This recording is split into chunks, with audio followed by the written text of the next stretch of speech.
Bom, quero te convidar a vir comigo nessa mensagem. Eu tenho muita coisa para compartilhar hoje. E como eu sempre falo, a medida que você vai receber depende do quanto de expectativa você tem em Deus para isso, amém? Não tem nada a ver com a qualidade do meu sermão, mas tem a ver com quanto você está disponível para ouvir Deus falar essa noite. A gente está no segundo dia da série 3 dias no barco. E tem alguém animado aí, tamo junto, leque. E eu compartilhei na semana passada um pouco do que eu vivi com Deus nesse período lá no hospital. E hoje eu quero falar sobre inúmeras coisas que Deus falou comigo, mas preste atenção, em cada uma dessas coisas eu tenho certeza que você vai ser tocado de uma forma diferente, amém? Porque por mais que a gente fale para uma série de pessoas, cada um de nós vai ouvir Deus falando de forma individual essa noite. Eu quero te convidar a abrir a sua Bíblia em Atos 16, versículo 22. E é uma passagem que a gente já leu inúmeras vezes, eu já ministrei sobre ela, mas eu quero te convidar a perceber algo diferente nessa noite. Sabe, quando eu estava lendo essa passagem lá, durante a minha internação, Deus me mostrou algo que eu nunca tinha percebido nessa passagem. E é uma passagem muito conhecida, fala sobre Paulo e Silas numa prisão. Atos 16, 22.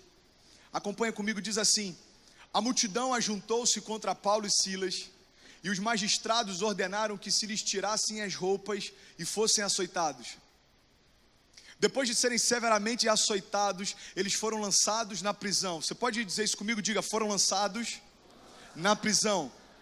E o carcereiro recebeu instrução para vigiá-los com cuidado. Versículo 24. E tendo recebido tais ordens, ele os lançou no cárcere interior e lhes prendeu os pés no tronco.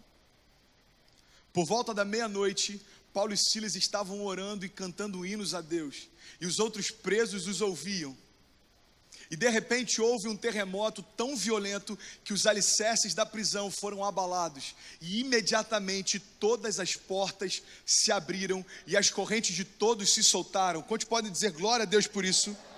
Você pode repetir isso comigo? Deixa na tela, por favor. Você pode repetir, diga: imediatamente todas as portas se abriram e as correntes de todos se soltaram. Versículo 27. O carcereiro então, quando acordou, vendo abertas as portas da prisão, ele desembainhou a sua espada para se matar, porque ele pensava que os presos tivessem fugido. Mas Paulo gritou: não faça isso, estamos todos aqui. E o carcereiro então pediu luz, entrou correndo e trêmulo prostrou-se diante de Paulo e Silas. Então levou-os para fora e perguntou: senhores, o que devo fazer para ser salvo? Eles responderam: creia no Senhor Jesus e serão salvos você e todos os da sua casa. E pregaram a palavra de Deus a ele e a todos os de sua casa. Versículo 33. E naquela mesma hora da noite, o carcereiro lavou as feridas deles, e em seguida ele e todos os seus foram batizados. Preste atenção, esse cenário ele é absurdo, e ele é incrível, ele é surpreendente, porque Paulo e Silas estavam adorando no meio de um cativeiro, e até aí não existe nada de novo, todo mundo conhece essa passagem. E aí, enquanto eles adoravam, enquanto eles louvavam, as correntes se romperam, e aquela cadeia não só foi abalada, como os alicerces dela também. A palavra diz que em seguida o carcereiro ficou tão impactado que ele perguntou: o que eu preciso fazer para ser salvo? E aí Paulo e Silas disseram: olha, creia no Senhor Jesus e será salvo você e toda a sua casa. Só que essa pregação não terminou naquele momento, porque o carcereiro não só acreditou no que eles falavam, como desejou que eles falassem para toda a sua casa também. Olha só que louco, aquele que antes o prendia, agora estava levando Paulo e Silas para que compartilhasse dessa mesma mensagem de libertação para toda a sua família. Você consegue imaginar esse carcereiro chegando em casa com duas pessoas completamente estranhas? Eu imagino a esposa dele e os filhos perguntando: papai, quem que são esses caras? Ah não, filho, esses dois são duas pessoas que estavam presas e papai trouxe para falar de Jesus para vocês. Como assim, pai? Aqueles dois não só falaram de Jesus para aquela família, como batizaram todos da casa do carcereiro. Presta atenção, não terminou aí. O carcereiro estava tão impactado que ele chegou ao ponto de lavar as feridas deles e dar jantar para eles também. Acompanha comigo, continua a leitura, por favor. Galera da mídia, vem comigo, por favor. Versículo 35 diz assim: e quando amanheceu... Não, versículo 34, volta um. Então os levou para sua casa, serviu-lhes uma refeição, e com todos os de sua casa alegrou-se muito por haver crido em Deus. E quando amanheceu, os magistrados mandaram seus soldados ao carcereiro com essa ordem: solte esses homens. O carcereiro então disse a Paulo: Paulo, os magistrados deram ordens para que você e Silas sejam libertados. Agora vocês podem sair. Você pode declarar isso comigo? Diga: agora você pode sair. Diga: agora você pode sair. Se você continuar essa leitura, preste atenção em mim, por favor. Se você continuar essa leitura, você percebe que Paulo e Silas, eles eram muito ousados. O que Paulo diz é o seguinte: não, a gente não vai embora assim. Porque quando vocês prenderam a gente, os magistrados nos prenderam diante de todo mundo. Agora vocês mandam nos libertar em secreto? Não. Aqueles que nos prenderam, agora precisam vir nos libertar também. Meu irmão, preste atenção, o que eu aprendo com isso é o seguinte: eu fiquei lendo sobre essa passagem, talvez você nunca tenha percebido que as cadeias foram quebradas e as correntes foram destruídas, mas eles não foram embora. Porque quando a gente lê sobre o terremoto que aconteceu, a gente entende que o terremoto trouxe libertação, mas não foi isso que aconteceu. Porque se de fato eles tivessem sido libertos, eles teriam ido embora, e a gente continuaria lendo o que aconteceu depois do terremoto. Mas Paulo e Silas, depois que as cadeias se abriram, foram para a casa do carcereiro e continuaram aguardando a ordem para que fossem soltos. Sabe o que Deus falou comigo enquanto eu li essa passagem? Liberdade não é fuga. Sabe, eles poderiam ter ido embora, mas a sentença continuaria sobre eles. Sabe por que tem muita gente vivido um evangelho pela metade? Porque aceita a verdade que diz que aquele que conhece a verdade está liberto, mas não entende que liberdade não é fuga. Meu irmão, liberdade não é para que você tenha autorização para pecar. Liberdade é para que você tenha poder sobre o inferno e a morte, para não pecar mais.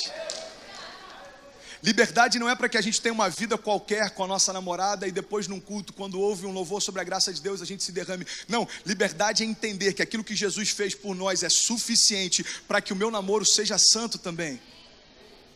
O que eu fiquei impactado quando eu li sobre isso é que a minha vida inteira, quando eu leio sobre Paulo e Silas louvando a Deus na prisão, a gente normalmente para no momento em que as portas se abrem, mas poucas pessoas percebem que as portas estavam abertas, mas eles continuaram esperando uma ordem.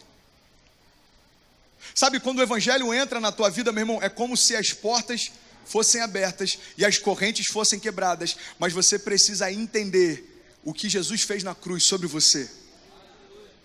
Sabe, eu consigo imaginar a diferença entre o que aconteceu com Paulo e Silas e trazendo para os dias de hoje. É como se fosse o seguinte: quando você vem à frente no final do culto e reconhece Jesus como Salvador, é como se as portas se abrissem e as correntes caíssem no chão. Só que isso é parte da libertação, porque ela se torna real na tua vida quando você entende que o que vai acontecer não depende do que um homem te prometeu, mas do que a palavra diz a teu respeito. Porque se eu me contento em conhecer o evangelho apenas pautado naquilo que dizem para mim que o evangelho é, eu vou sempre conhecer e experimentar o evangelho pela metade. Quantos estão entendendo isso? Deixa eu te dar um exemplo simples. Se eu tivesse saído do hospital antes do tempo do tratamento, eu me sentiria livre, mas eu não estaria curado. Meu irmão, eu estava sentado num quarto que tinha vista panorâmica para o McDonald's. Quantos conseguem entender isso? O meu quarto tinha vista panorâmica para o McDonald's. Só que a minha comida era comida de hospital. Eu acho que eu estava como o povo no deserto, que acreditava que tinha algo para acontecer lá na frente, mas ainda não podia experimentar.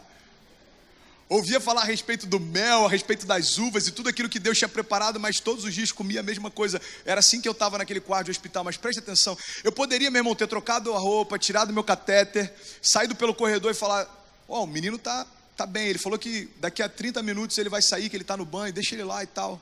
Poderia ter saído disfarçado, comido McDonald's, estava tudo certo. Eu me sentiria livre, cara, em poder comer o Big Mac de novo. Como eu me sentiria livre? Agora preste atenção, o fato de eu estar fora não significa que eu estou livre. Sabe por quê? Porque sair do cativeiro fisicamente não significa estar livre plenamente. Meu irmão, os cativeiros que nos prendem não são físicos. É por isso que você mudar de cidade não vai mudar a tua história. É por isso que você mudar de faculdade ou curso não vai melhorar o teu autoestima. É por isso que você mudar de namorada não vai resolver o teu problema. É por isso que você sair da casa dos teus pais não vai facilitar a tua vida. É por isso que você mudar de igreja não vai tornar você mais crente. É por isso que você mudar de pastor, porque o pastor anterior não respondeu o WhatsApp, não vai fazer com que você se sinta cuidado. Meu irmão, os cativeiros não são físicos e a maior parte deles existe dentro de nós. Paulo e Silas já estavam livres, independente do cativeiro, e continuaram livres mesmo depois que as portas se abriram.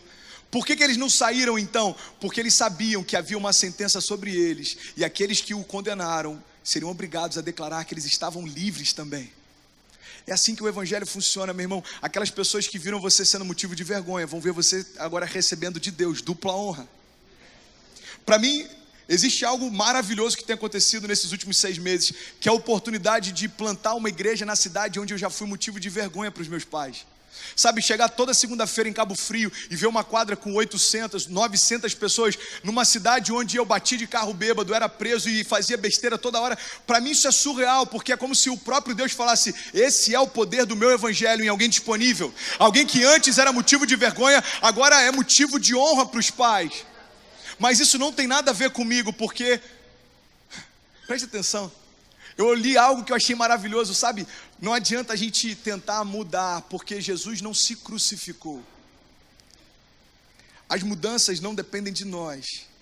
Preste atenção, você tem que estar disponível para que Ele faça, porque tentar ser uma pessoa melhor, a gente até tenta, meu irmão, mas o evangelho não veio para melhorar quem a gente é.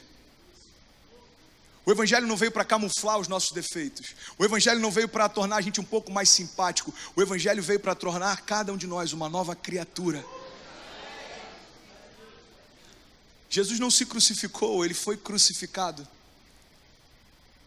Você não tem poder para mudar todas as coisas. Você precisa estar disponível para que Ele mude.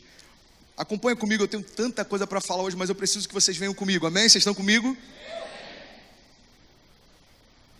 Sabe o que nos torna livre em meio a qualquer circunstância? É uma promessa que foi liberada. E essa promessa diz que aonde o Espírito de Deus está, ali há liberdade. E eu quero compartilhar com vocês hoje um pouco sobre o poder das promessas. Sabe, eu creio de verdade que todo o poder do Evangelho está ligado ao cumprimento das suas promessas. Sabe por que às vezes a gente não experimenta o poder pleno do Evangelho? Porque a gente não conhece plenamente as promessas. Então, a gente diz que a gente crê na palavra de Deus, mas a gente conhece muito pouco dela. Eu tenho aprendido o seguinte: o pouco que eu conheço da palavra é o pouco que eu experimento de Deus. Eu tenho mais experiência do que eu tinha 10 anos atrás, porque eu conheço mais do que eu conhecia 10 anos atrás. E é por isso que a caminhada de um cristão é de glória em glória, porque quanto mais você conhece quem ele é, mais você se conhece, mais você sabe o que pode. Meu irmão, ser medíocre não é conhecer pouco a palavra, ser medíocre é se contentar com isso. Uma geração medíocre é uma geração que conhece pouco e se contenta com isso. Eu não sei se eu cheguei a falar sobre isso sábado passado, mas se eu falei, você vai ouvir de novo, amém. Se eu não falei, preste atenção nisso. Eu estava num programa de TV há uns 10 dias atrás, e o apresentador ele falou o seguinte: pastor, a gente vê na nossa geração pessoas terceirizando a criação dos seus filhos. O que você tem a dizer sobre isso? Eu falei: cara, isso é só um reflexo da nossa geração. Porque a nossa geração não está terceirizando só a criação de filhos, a nossa geração está terceirizando até a relação com Deus. Porque se a gente for parar para analisar, tem semanas que o único momento em que a gente para abrir a Bíblia é quando o pastor no meio de um culto fala: abra sua Bíblia no livro tal. Se a gente for parar para analisar, tem momentos na semana que os únicos momentos de adoração em que a gente de fato se desconecta de tudo é quando o culto começa e antes de chegar no momento da oferta. Então eu falei para ele: sabe, uma geração que se contenta com tão pouco vai ter facilidade em terceirizar tudo, porque a gente se contenta com apenas algumas nuances daquilo que Deus quer fazer. E eu vou dar um exemplo. Sabe por que tantos jovens se desviam quando conseguem o emprego que sempre desejavam? Porque Deus libera para ele uma nuance do que tem para fazer. O cara se contenta e fala: uau, era tudo que eu queria. Aquele que é fiel no pouco vai ser colocado sobre o muito, mas é necessário que haja fidelidade. Eu perdi a conta do número de jovens que já se perderam quando conquistaram o que desejavam. E eu perdi a conta do número de jovens que voltaram quando perderam aquilo que haviam conquistado. É muito comum, cara. Você, quando é pastor de jovens, você vê isso todo o tempo. Eu lembro de um que me marcou porque ele falou assim: pastor, cara, eu preciso de um romper de Deus, cara, eu não tenho nada, eu estou dependendo de favor dos outros. Eu falei, vamos orar. E a gente orou, e para resumir bastante, uma empresa que é top dentro do segmento de mercado dele, contratou. E ele ganhou um plano de saúde top, melhor do que o que eu tenho, porque eu não tenho. Então já começa aí. Ele ganhou um plano de saúde top, ele ganhou um salário top, e estava tudo maravilhoso. Aí ele deu o próximo passo, ele falou, pastor, eu vou alugar um apartamento. Eu falei, mano, legal, mas vai devagar, cara. Ele falou, não, pastor, vai ser maravilhoso, eu vou decorar ele, vai ser um lugar de adoração e papapá. Eu falei, beleza, mano, mas vai devagar, cara. Espera você casar, você está solteiro ainda, mano, vai morar com outras pessoas. Ele falou, não, pastor, eu quero ter o meu lugar. E para resumir, aquilo que para ele parecia ser uma bênção se tornou uma maldição, porque aquele lugar que Deus deu, através da provisão que Deus liberou, se tornou um lugar onde ele se perdeu. Aí sabe o que acontece? Tempos depois, ele perdeu o trabalho, ele perdeu aquele lugar, e ele voltou sem nada, falando, pastor, eu preciso de um recomeço. Eu falei, mano, está disponível, como sempre teve. Agora, quando Deus te restaurar de novo, não joga no lixo o que ele está te dando, cara. Quantos estão entendendo isso? Sabe, pastorear jovens é muito difícil, porque a gente lida com uma das fases da nossa vida em que a gente é mais inconstante, a gente está triste por coisas que não têm valor, do nada a gente está feliz sem motivo algum, e isso acontece constantemente. Então qual que é a minha função aqui? É compartilhar com vocês o poder que existe na palavra, para tornar a nossa vida constante em Deus. Agora, a verdade que liberta é a verdade que você conhece, não a que você ouve. Conhecereis a verdade e a verdade vos libertará. A verdade que te liberta é a verdade que você conhece. É por isso que a gente vê pessoas livres em algumas áreas e cativas em outras. Pastor, é possível alguém ser cativo em algumas áreas e livre em outras? É claro que é, meu irmão. Você já viu alguém que é apaixonado pelo seu chamado, mas não tem alegria em ofertar? Essa pessoa está cativa em uma das áreas da vida dela. Você já viu alguém que tem paixão, cara, pela presença de Deus, mas não sabe honrar os seus líderes? Meu irmão, essa pessoa tem liberdade na presença, mas o cara está cativo em relação à honra. Agora, liberdade plena significa conhecimento pleno daquilo que ele pode fazer e ele quer fazer. É como se ele dissesse, olha, eu tenho plenitude para liberar sobre vocês, mas você precisa conhecer plenamente o que eu tenho. Porque se você conhece em parte, você experimenta em parte. Sabe, um dos convites que a gente recebe todos os dias é da gente se contentar com um pouco. Preste atenção nisso. Meu irmão, eu lembro que no início da minha conversão eu não acreditava que falar em línguas era algo disponível para todo mundo. E eu brigava com o Kezinho em relação a isso. Eu falava, amor, isso é algo específico.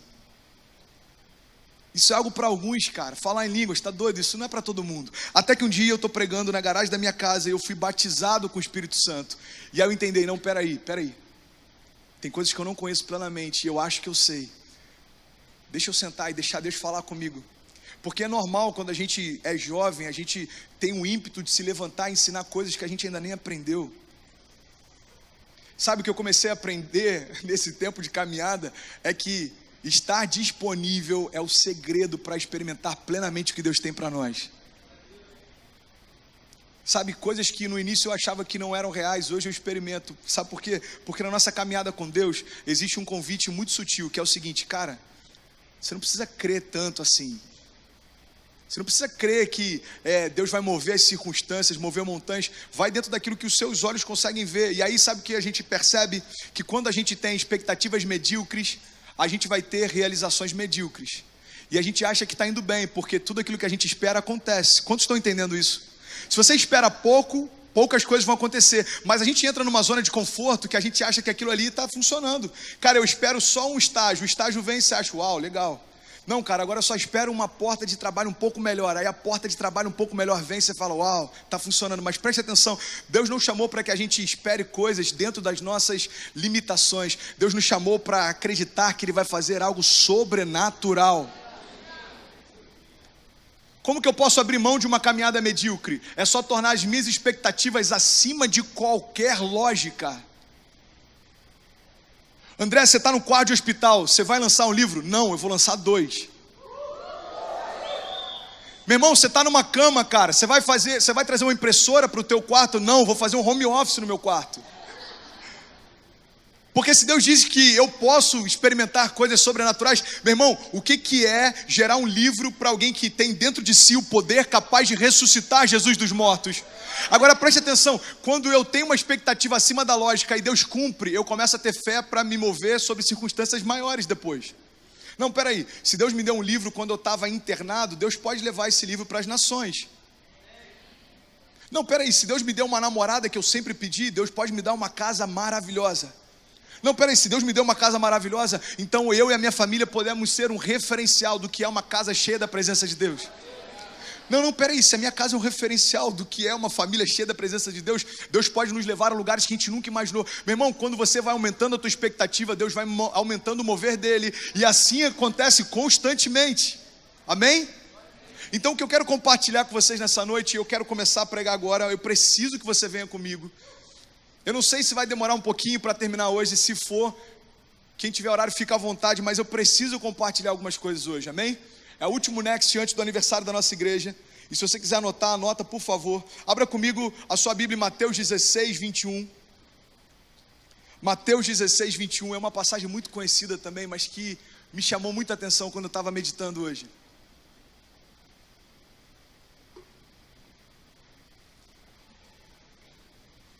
Todos acharam?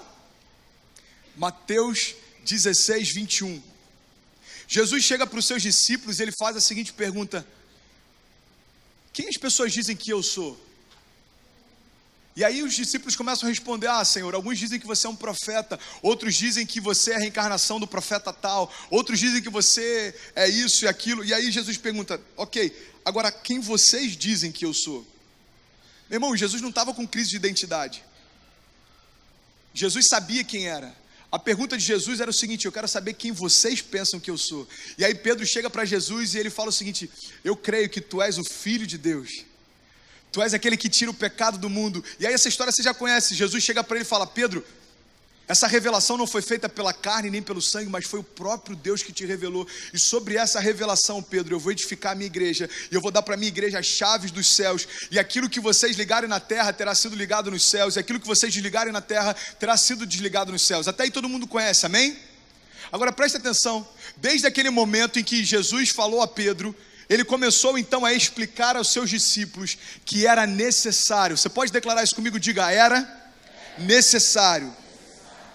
E era necessário que ele fosse para Jerusalém e sofresse muitas coisas nas mãos dos líderes religiosos, dos chefes dos sacerdotes e dos mestres da lei, e fosse morto e ressuscitasse no terceiro dia. Então Pedro, chamando Jesus à parte, cara, olha só que lindo esse detalhe. Você consegue imaginar essa cena? Jesus está dizendo o seguinte: bom, gente, Pedrão acabou de declarar que eu sou o Filho de Deus, aquele que tira o pecado do mundo. Glória a Deus, Pedrão, muito bom, cara. Então acho que vocês estão preparados para entender a segunda parte da história. É o seguinte: a gente vai para Jerusalém, eu vou ser açoitado, envergonhado, humilhado, crucificado, e eu vou morrer, mas fica tranquilo, porque eu vou ressuscitar. E aí Jesus acaba de compartilhar isso. Sabe o que acontece? Pedro chama Jesus à parte. Ele fala: Senhor, deixa eu falar contigo rapidinho, vem cá. Não, Pedrão, peraí, mano, eu tô aqui não, só um minutinho, vem cá rapidinho. Aí Pedro faz o seguinte, começa a repreender Jesus, dizendo: nunca, Senhor, isso nunca te acontecerá. Versículo seguinte: Jesus então virou-se e disse a Pedro: para trás de mim, Satanás, porque você é uma pedra de tropeço para mim, e não pensa nas coisas de Deus, mas nas coisas dos homens. Presta atenção, olha para mim. Meu irmão, você acredita que Pedro foi repreendido por tentar livrar Jesus da morte? Não. Pedro foi repreendido por tentar livrar Jesus do cumprimento das promessas. Porque tudo que Jesus fez tinha poder, porque cumpria promessas que haviam sido feitas antes dele vir. Preste atenção nisso, olha para mim. Quando Pedro chega para Jesus e fala: Senhor, você não vai morrer, isso nunca acontecerá, para Pedro é uma expressão de cuidado. Só que para Jesus, ele está livrando ele da única coisa que fez com que ele viesse para a terra. Jesus não veio à terra para passeio, Jesus veio para morrer numa cruz. Jesus não veio para a terra e a cruz foi um engano, foi um problema no meio da trajetória. Não, ele foi gerado no ventre de uma mulher. Ele cresceu em estatura e graça diante dos homens. Ele aprendeu a palavra, manifestou milagres, ensinou os discípulos. E ele caminhou sobre a face da terra exatamente para que se cumprisse a palavra que dizia que maldito é aquele colocado sobre o madeiro. Jesus veio para morrer naquela cruz. Quando Pedro está dizendo para ele, Senhor, não vai acontecer isso, Pedro está dizendo o seguinte: Senhor, não vai se cumprir uma promessa que foi feita pelo teu Pai. Vocês estão comigo, amém? Sabe o que eu percebo? Todas as vezes que Jesus repreendeu Pedro, é porque Pedro tentava lutar contra o cumprimento das promessas. Meu irmão, todas as vezes em que a gente vai ser repreendido por Deus, é quando a gente lutar contra o cumprimento das promessas dele sobre as nossas vidas. Porque, como eu disse anteriormente, o poder do Evangelho está justamente no cumprimento das promessas que ele faz. Por isso que uma vida sem conhecimento das promessas significa uma vida sem poder do Evangelho. Se eu conheço poucas promessas, eu vou experimentar pouco poder. Se eu conheço muitas promessas, eu vou experimentar muito poder.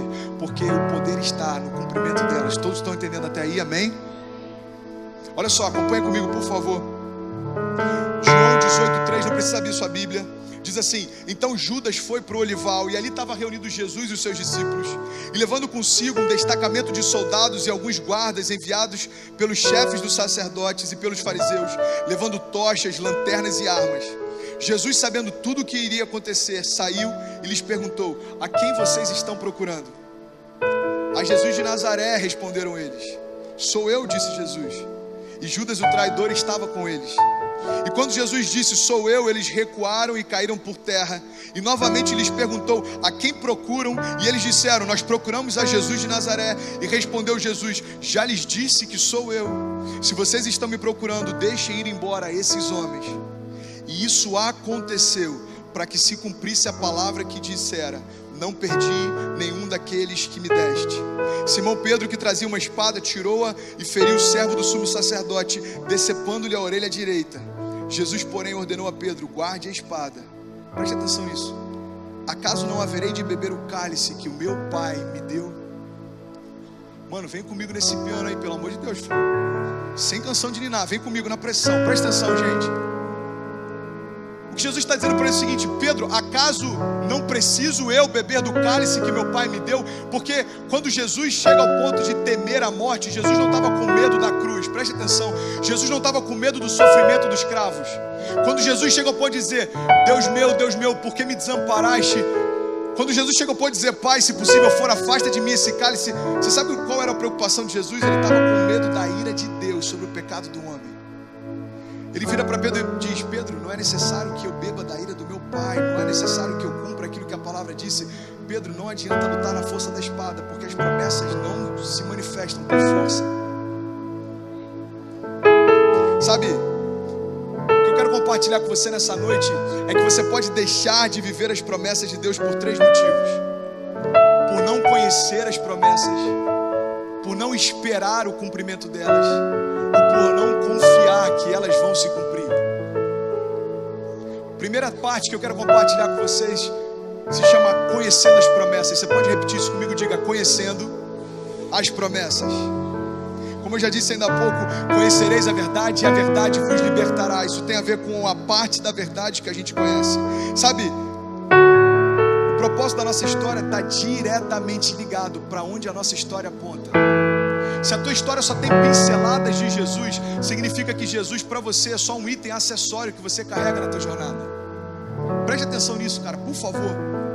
Se a tua história é construída em cima dos seus sonhos e até tem um pouco de Jesus nela, não é Jesus quem constrói a tua história, é você quem constrói e coloca ele em alguns pontos dela. Porque toda história que é construída por Deus aponta para ele em todo o tempo.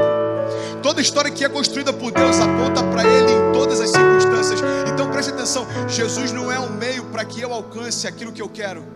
Porque se Jesus é uma ferramenta para eu chegar lá, ele já deixou de ser o meu destino há muito tempo.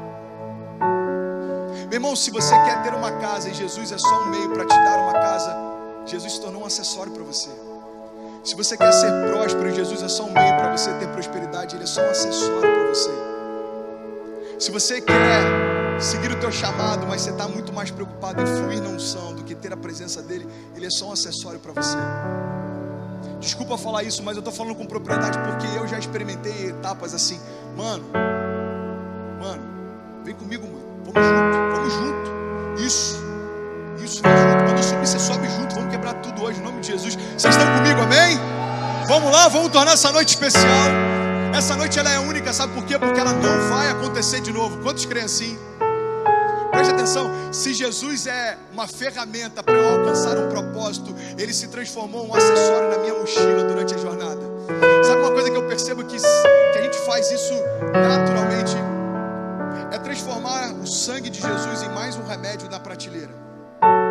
Então tem momentos que a gente nem lembra que ele existe, mas quando uma doença chega na nossa casa, peraí, o sangue de Jesus tem poder para me livrar. Sabe, o nome de Jesus muitas vezes para nós parece que é como se fosse um amuleto da sorte. E quando a gente está diante de uma entrevista de emprego, a gente fala: há poder no nome de Jesus, eu já consegui esse emprego. E aí a gente consegue o emprego e o nome de Jesus volta para a mochila até que novamente um desafio apareça, a gente precise dele de novo. Sabe qual a diferença entre o nome dele ser o centro de tudo ou ser só um acessório? Depende da tua caminhada e para onde a tua história aponta. Se a tua história aponta para ele se tornou o centro. Se a sua história só tem pinceladas dele, ele se tornou periferia. Você sabe qual a diferença da periferia para o centro? É que o centro está aqui, é onde tudo acontece, a periferia acontece em torno disso. Se Jesus é a tua vida, todas as suas conquistas e os teus sonhos estão em torno dele. Agora, se Jesus está à parte, os teus sonhos é o que dita a tua caminhada, e Jesus está só observando você construir com a força do teu braço. Tem alguém aqui comigo essa noite? Sabe, eu preciso compartilhar isso porque talvez não seja a mensagem mais romântica, mas é a única mensagem capaz de nos transformar e nos trazer para o centro de novo. Meu irmão, eu não acrescentei Jesus na minha história, ele se tornou o centro e tudo ao meu redor virou acessório.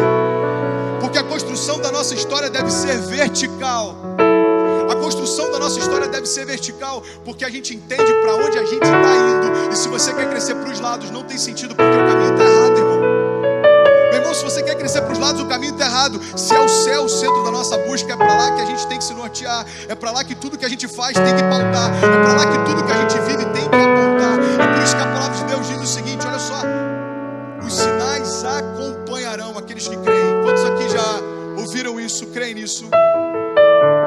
Sabe, os sinais acompanharão aqueles que creem. Eu fiquei meditando sobre isso hoje, olha que coisa incrível. A gente acha que os sinais são para edificar a nossa fé, mas não são. Porque se os sinais acompanham os que creem, significa que eu já creio, amém? Então para que os sinais acontecem? Os sinais não são para mim, cara, são para quem está ao meu redor e sabem qual é o Deus que eu sirvo. Quando as pessoas olharem para os sinais de Deus na minha vida, os meus momentos, o meu romper, tudo que eu construí vai apontar para Ele, porque o meu sinal aponta para algo maior do que mim mesmo. Cara, é por isso que o nome é sinal. Sabe, o poder não está no sinal, mas para onde ele aponta. Se tivesse um incêndio no meio desse culto, a gente correria para procurar os sinais de onde tem portas de emergência. Mas os sinais não são a nossa salvação, mas eles apontam para onde é. Quantos estão entendendo isso? É por isso que a gente viu durante muito tempo uma geração correndo em busca de uma caminhada marcada por sinais. Eles não entenderam que a unção é algo que você tem para liberar sobre o outro e não para si. Porque se a minha história é marcada só por sinais e poder sobrenatural, cara, eu estou me entretendo com os sinais que deveriam ser para o outro e não para mim. Sabe, simpatizantes da fé acrescentam Jesus à sua rotina, mas não transformam a sua história a partir dele. Porque para onde a minha história aponta, determina quem está escrevendo ela. Você pode declarar isso, diga: para onde a minha história aponta, determina quem está escrevendo. A minha carreira deve apontar para Jesus, meu irmão, não ao contrário. Sabe uma coisa que eu vi e eu me alimentei durante muito tempo quando eu me converti? Eu lia sobre livros que falavam sobre, não falavam sobre prosperidade no Evangelho, mas falavam sobre o Evangelho que se limitava só à prosperidade. E aí eu entendia que o Evangelho era uma ferramenta para me abençoar dentro dos meus negócios, uma ferramenta para me abençoar dentro da minha carreira. Mas preste atenção, meu irmão, Jesus não vai apontar para a tua carreira, porque Jesus não morreu por ela. Jesus não vai apontar para a tua faculdade, porque Ele não vai apontar nem para o teu chamado. Preste atenção, porque quando a gente chegar no céu, o nosso chamado não vai ter mais sentido. Qual o sentido de um chamado evangelístico se lá no céu já está todo mundo salvo? Qual o sentido de um chamado apostólico se lá você não tem igrejas para plantar, nem fundamentos para instituir? Meu irmão, preste atenção, até o nosso chamado é passageiro. Agora existe uma coisa que é eterna: estar na presença dele. É o projeto que ele tem para nós eternamente. Cara, para onde a nossa história tem apontado, o que a gente está escrevendo, meu irmão, durante a nossa juventude, o que a gente tem pautado e se preocupado em construir? Será que a gente está pautado em construir a nossa história, ou será que a gente está preocupado em entender qual é a história que ele sempre teve para nós?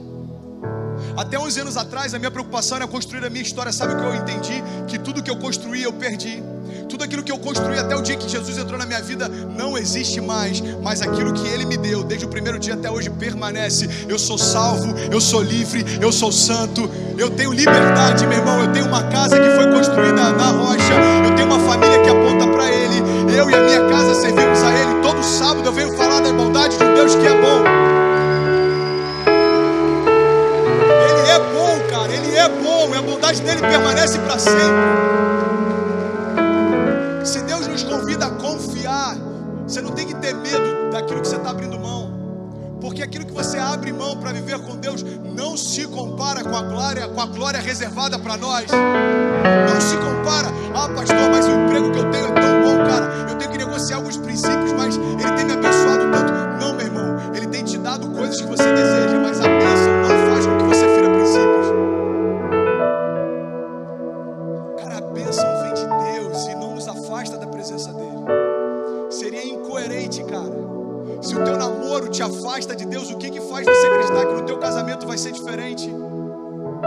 Se no teu namoro, cara, o teu parceiro está te estimulando a ferir a santidade de Deus, por que você acha que quando vocês estiverem debaixo do mesmo teto vai ser diferente? A falta de temor, ela não muda com o casamento, ela só vai ficando cada vez mais anestesiada. Não tem temor quando namora, depois vai se tornar uma falta de temor quando casa. Galera, pode acender Jesus para mim, por favor. Sabe, o primeiro ponto para que a gente não viva as promessas de Deus é não conhecê-las. O segundo ponto é a gente não esperar por elas. Você pode declarar comigo, diga: não esperar significa não experimentar.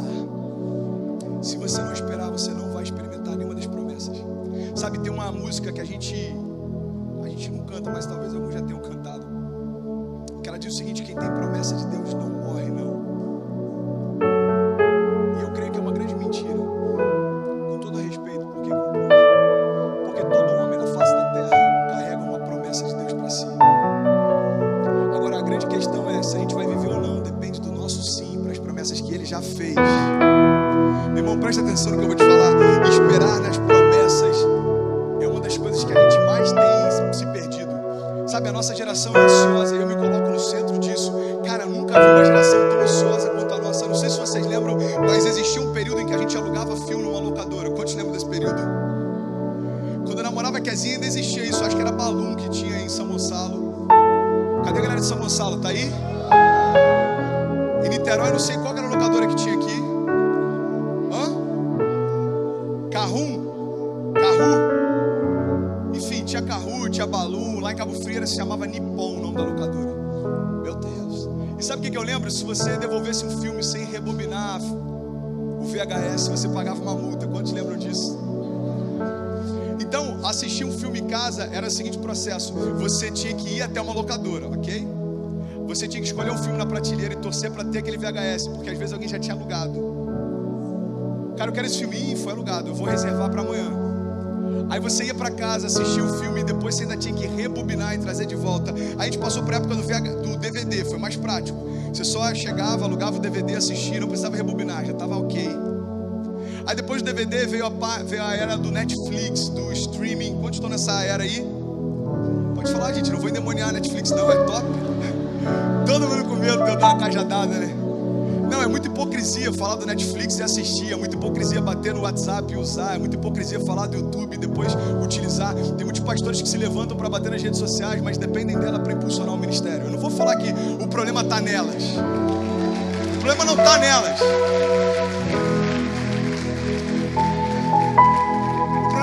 redes sociais. O problema está na gente, cara. Porque se eu não for sarado, um carro para mim pode ser motivo de perdição. Se eu não for sarado, um namoro para mim pode ser motivo de perdição. Se eu não for sarado, o YouTube para mim pode ser um canal de morte. Não depende das ferramentas, mas como eu utilizo. Preste atenção nisso. A gente está numa fase em que a gente não consegue esperar nenhum anúncio do YouTube até o final. Aparece lá 5 segundos, a gente fica clicando. Quantos estão se vendo nisso? Vai. Já parou para pensar que louco isso? Cara, esse é o reflexo da nossa geração. Você manda um áudio de 1 minuto e 30 no WhatsApp. Sabe o que os jovens falam? Pastor, manda áudio mais curto, cara. 1 minuto e meio.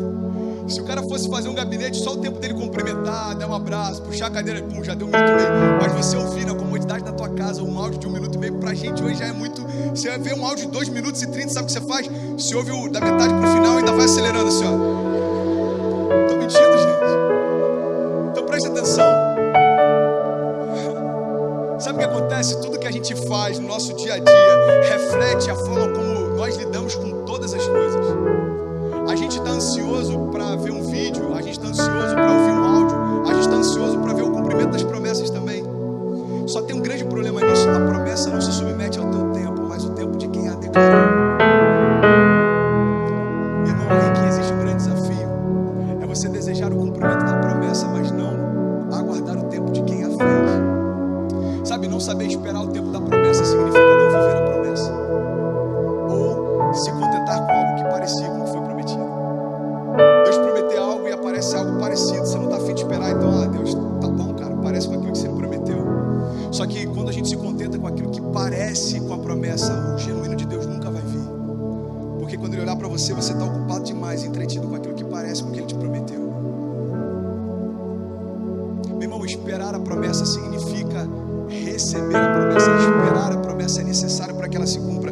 Atos 1:4, preste atenção, diz assim: certa ocasião, enquanto comia com eles, deu-lhes essa ordem. Jesus disse para os discípulos: não saiam de Jerusalém, mas esperem pela promessa do meu Pai, da qual eu falei a vocês. Pois João batizou com água, mas dentro de poucos dias vocês serão batizados com o Espírito Santo. Sabe, a promessa que Jesus liberou sobre os discípulos não era nova, já havia sido liberada pelo profeta Joel. O profeta Joel declarou: olha, eu derramarei do meu Espírito sobre toda a carne. Então quando Jesus faz essa promessa, Ele está declarando algo que já havia sido declarado, ou seja, todo o povo já conhecia essa promessa. Mas sabe o que é interessante? Quando Jesus declara isso aos discípulos, existiam centenas de pessoas naquele lugar. Alguns dias depois, quando se cumpre a promessa em Atos 2, a palavra de Deus diz que eles estavam reunidos em um só lugar e veio sobre eles poder através do Espírito Santo, como línguas de fogo, e se repartiu sobre cada um deles. Eles foram cheios do Espírito Santo de Deus e se cumpriu a promessa feita pelo profeta Joel. Presta atenção.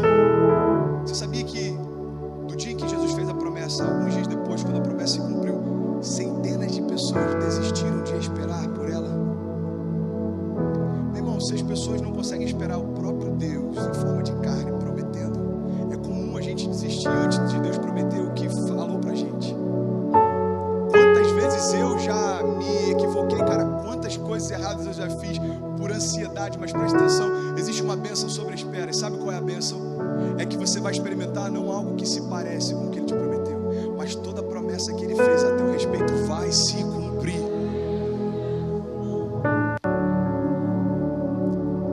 Toda a promessa que Ele fez vai se cumprir. Sabe, tem um livro do pastor Drummond, eu só preciso de mais 10 minutos, eu juro que eu estou terminando, amém? Tem um livro, quantos querem que eu termine? Diga amém. Amém, tá melhorando, só tem um demoniado ali, ó, o pessoal da intercessão. Brincando, tá? Tamo junto, hein? Vou fazer um apelo, daqui a pouco você vem, filho. Não vou de desentendido não, presta atenção. Cara, tem uma passagem no livro do pastor Drummond que eu achei incrível. Ele fala o seguinte, é uma história real. Fala de uma nadadora que ela estava batendo um recorde e ela tinha um sonho de bater esse recorde. E aí ela mergulhou, a água estava muito fria e ela começou a nadar. Ela foi dando uma abraçada depois da outra e uma abraçada depois da outra. E tinha um barco que acompanhando ela durante o percurso. E aí a história diz que quando essa mulher já estava muito cansada, ela começou a olhar para frente e só tinha neblina na frente dela, cara. E ela continuou insistindo por mais algumas horas e até que ela desistiu, ela levantou a mão, o barco que estava acompanhando o trajeto colocou ela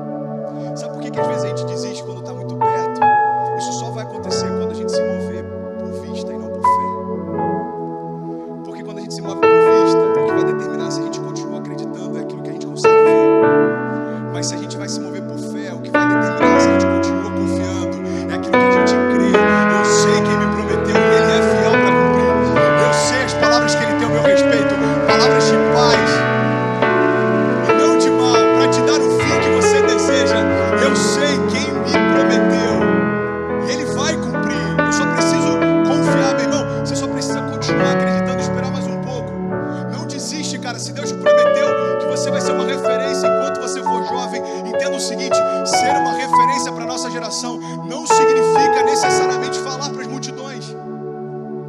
Tem muita gente se frustrando porque Deus me prometeu ser uma referência para a minha geração e as multidões ainda não pararam para me ouvir. Ok, mas existe alguém do teu lado que pode ser afetado pelo que você carrega. Existe uma faculdade inteira que pode ser afetada pelo que você carrega.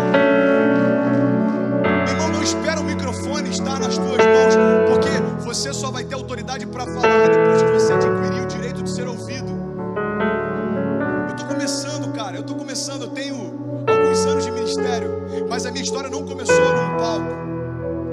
A minha história começou em missões, quando ninguém me via. A minha história começou limpando o banheiro durante o culto jovem. A minha história começou quando eu não tinha a menor ideia do que era evangelho, mas eu chegava na Assembleia de Deus às 7 horas da manhã para poder ouvir, e Vequezinha também, mas ouvir tudo que eles tinham para falar.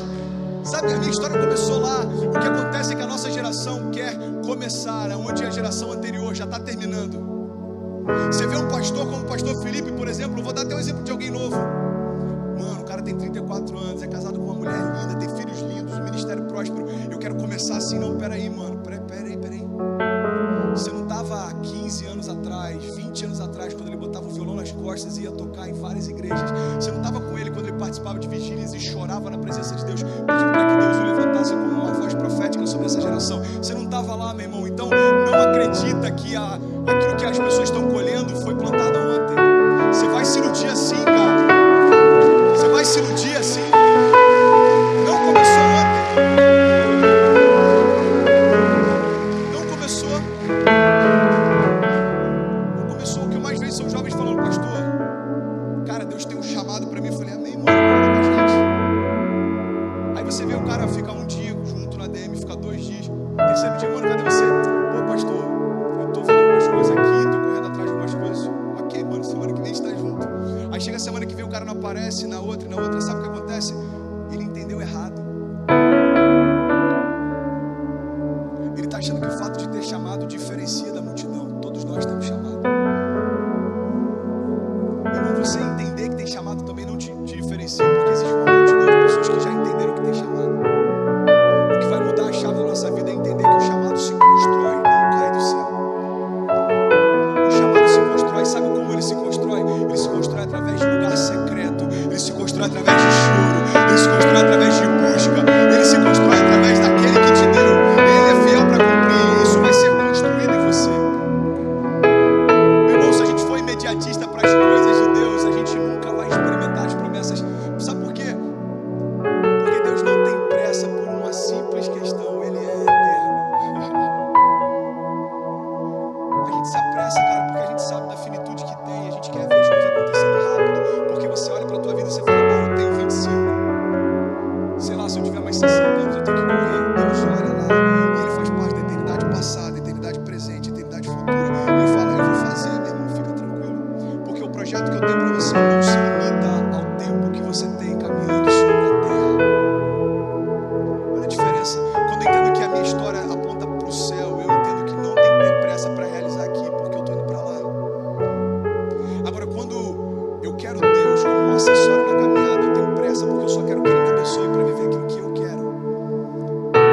Quando você entende para que você foi chamado, vem uma paz interior tão grande, porque você entende o seguinte: aquele que me prometeu sabe o tempo certo de todas as coisas e Ele vai cumprir. Existe um tempo determinado para todo o propósito debaixo dos céus. Eclesiastes 3 fala sobre isso. Há tempo da gente sorrir, há tempo da gente se alegrar, há tempo de chorar, há tempo de ajuntar pedras, há tempo de separar, há tempo para todas as coisas. Agora, discernir o tempo e as estações é uma chave que a gente precisa virar para viver as promessas de Deus para nós. Meu irmão, Lagoinha, Cabo Frio, começou tem 6 meses, tem quase 1000 pessoas numa quadra. Mas presta atenção, não começou há 6 meses atrás, porque Lagoinha, Niterói, começou há 4 anos. Agora, peraí.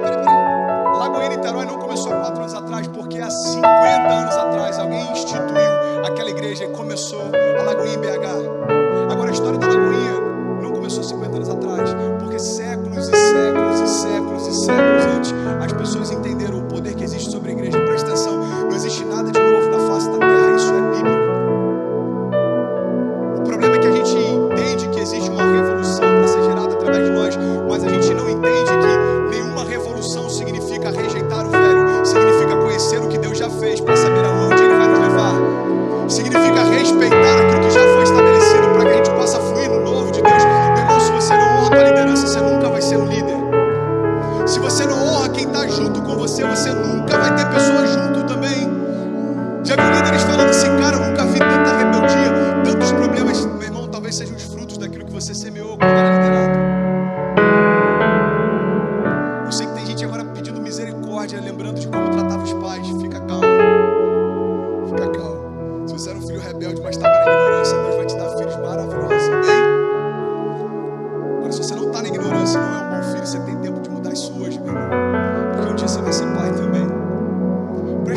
cara, a gente precisa entender, a lei da semeadura é algo que não vai mudar.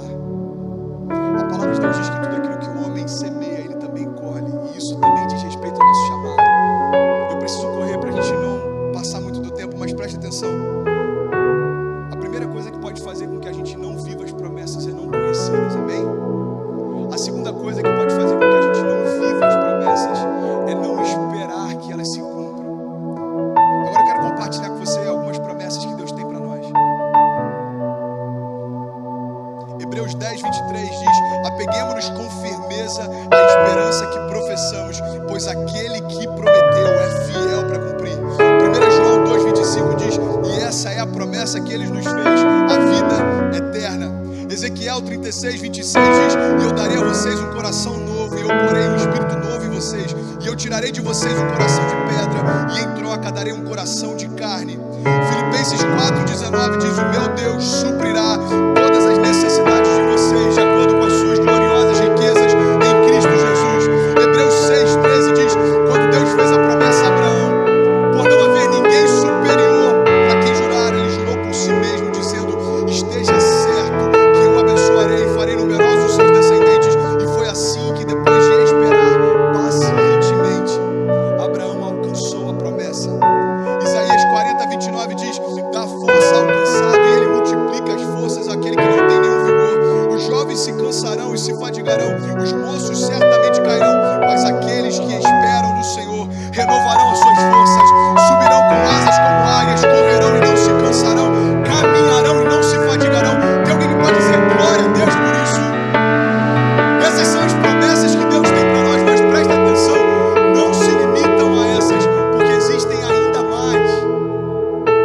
Meu irmão, a única coisa capaz de manter um homem confiando é quando ele conhece aquilo que foi prometido, porque não dá para você obedecer a algo que você não sabe que foi pedido. Só dá para ser um filho obediente quando sabe o que está no coração do Pai. Só dá para confiar na promessa quando você sabe o que foi prometido. Só dá para, meu irmão, confiar contra a esperança quando você sabe o que está te aguardando. Sabe, eu quero terminar essa palavra, e a terceira coisa que eu quero compartilhar com vocês é que para que a gente viva as promessas de Deus, a gente precisa confiar nelas, amém? Sabe, os judeus acreditavam que o Filho de Deus viria cercado de autoridade. Preste atenção. Os judeus acreditavam que o Filho de Deus viria cercado de autoridade e poder. E ele realmente veio, mas não veio com as firulas que eles achavam que viria. Sabe, eles acreditavam que quando o Filho de Deus viesse, ele viria cercado de poder e autoridade, mas eles achavam que viria com firulas e muitos enfeites também. Só que Jesus nasceu numa manjedoura, cara, ele nasceu numa família simples, ele teve uma vida simples, ele teve um emprego simples, ele entrou na cidade dentro de um burrinho, ele foi crucificado numa cruz feita por mãos de homens. A última ceia dele não foi um jantar suntuoso, ele dividiu um pedaço de pão e um pouco de vinho. Preste atenção, sabe por que os homens rejeitavam? Porque eles conheciam a promessa, mas eles achavam que a promessa se cumpriria de acordo com as suas expectativas. Então, quando o Filho de Deus vem e o Verbo se faz carne, eles olham para aquele homem e eles não conseguem acreditar que tudo aquilo que Deus prometeu estava dentro de um homem tão simples. Sabe por quê? Porque às vezes a gente deixa de experimentar o sobrenatural porque a gente quer ver o extraordinário. Sabe, uma das coisas que eu mais tenho visto, casais que tinham tudo para dar certo, mas um dos dois começa a comparar. E aí você vai para a namorada e falar: cara, não sei se é ela. Por quê, meu irmão? Porque tem alguém no Facebook que te seguiu e você achou um pouco mais interessante. Tem gente rejeitando promessas de Deus porque os olhos estão vendo coisas que parecem melhores, mas presta atenção, ou você caminha pelo que você vê, ou você caminha pelo que você crê. As duas coisas não vão te levar para o mesmo lugar. Não vão te levar para o mesmo lugar. Meu irmão, quando a gente confia na promessa de Deus, você tem que aguardar pela promessa e não pela embalagem que vai vir em torno dela. Lembra do que eu falei a respeito de chamado? Sabe por que tem gente rejeitando o chamado? Porque quando Deus disse: você vai abalar uma multidão, você vai falar às nações, você vai ser pai de multidões, a gente acha que isso vai acontecer no palco. Talvez as nações que Deus quer te dar estão em campos missionários e você não tem ideia ainda.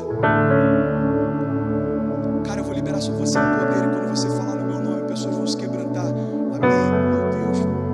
Meu Deus, eu só preciso de uma oportunidade. Que o pastor Felipe me chame um dia, que o André me chame um dia para dar uma palavra de oferta, e aí todo mundo vai ver o poder que Deus liberou sobre mim. Não, meu irmão, presta atenção. Quando a gente espera uma plataforma para poder fluir naquilo que Deus deu,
cara, ele foi editado, selecionado, filtrado. Você seleciona o que você quer compartilhar, você só mostra a tua melhor parte. Agora, as pessoas que convivem com a gente conhecem as nossas reações. E sabe qual é o poder de uma reação? Ela é instantânea e não dá para você planejar. Sabe qual é o poder de uma reação? É quando alguém te fere e a forma como você reage a isso. É quando alguém te persegue e a forma como você reage a isso. É quando alguém dentro de uma faculdade te humilha e a forma como você reage a isso. Porque as reações, elas não são planejadas, elas acontecem na hora. E ninguém pode dar o que não tem. É o que o Farrah falou, quando a gente é balançado, o que sai é a nossa essência. É como um copo cheio de água. Quando as circunstâncias vêm, o que vai sair de dentro de nós? Sabe, eu estou terminando essa mensagem. Eu espero que você tenha se identificado em nome de Jesus. Amém? Eu termino falando sobre isso. A gente precisa confiar, sabe? Os judeus rejeitaram porque eles confundiram algumas coisas. E a gente confunde também. Tem gente rejeitando o novo de Deus porque confundiu o poder de Deus com glamour. Confundiu unção com status. Confundiu liberdade com libertinagem.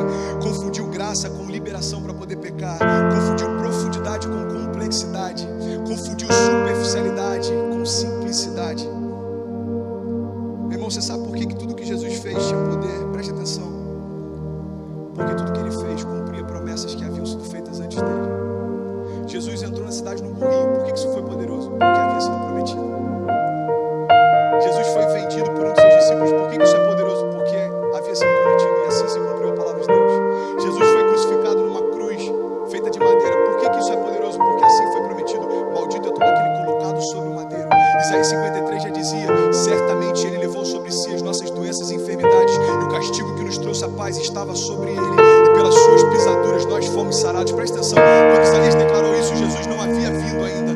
Por isso, quando o Filho de Deus é colocado sobre uma cruz, se cumpre uma promessa feita pelo próprio Deus. E aí então a história da humanidade se divide, o véu do templo se rasga, não há mais separação entre o homem e Deus. Sabe por quê? Porque a promessa que Deus fez se cumpriu. Meu irmão, em toda a história antes de Jesus chegar, preste atenção porque eu finalizo aqui. Em toda a história antes de Jesus chegar, profetas falavam a respeito dele. É por isso que no Antigo Testamento a gente vê Deus falando a respeito de Jesus de forma muito implícita. Preste atenção. Em Êxodo ele é o Cordeiro Pascal. Em Ruth ele é o resgatador. Em Jó ele é chamado do nosso Salvador eternamente vivo. Em Salmos ele é o nosso bom pastor. Em Provérbios e Eclesiastes ele é aquele que brilha com nossa sabedoria. Em Isaías ele é chamado de príncipe da paz. Em Jeremias ele aparece como o renovo de justiça. Em Daniel ele é o quarto homem da fornalha ardente. Em Joel ele é aquele que batiza com o Espírito Santo e com fogo. Em Ageu ele é o restaurador da herança de Deus perdida. Em Zacarias ele é apresentado como uma fonte aberta da casa de Davi, que purifica os pecados e as impurezas. Em Malaquias ele se mostra como o sol da justiça, que carrega nas suas asas a salvação.